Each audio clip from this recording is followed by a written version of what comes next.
Iteru Kesbet, the Blue Nile, comes out of Lake Tana in Kush, or Kash, now called Ethiopia, and the Iteru Hech, or the so-called White Nile, coming out of the Victoria Nyanza in central equatorial Africa. Now, these two rivers together, rivers are typically referred to as Iteru. However, they differentiate between these two by calling one the White Nile, coming out of central equatorial Africa, and the Blue Nile, coming out of Lake Tana.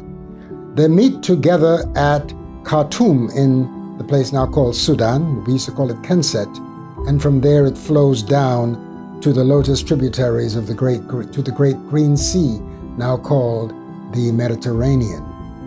I need to add that it seems as if the yearly menstruation of our river took place once a year, and there seems to have been a connection between something that was taking place cosmically, the rise of the star Ast Sepedet, known as Potolo to the Dogon, known as Sirius today.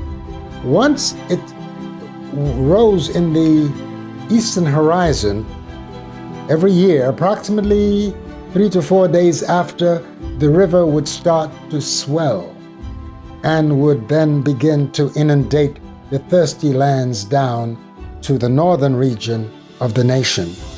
It was at this place that we see this connection between heaven and earth, that this yearly cosmic event brought about HAPI. By the way, HAPI means a dual vital force. Hap means one force. HAPI means two forces, these two rivers. And here's something interesting that you will not read in any book. These two rivers correspond to the two women, Ast and her sister Nebethet, who brought the body of Asar together again.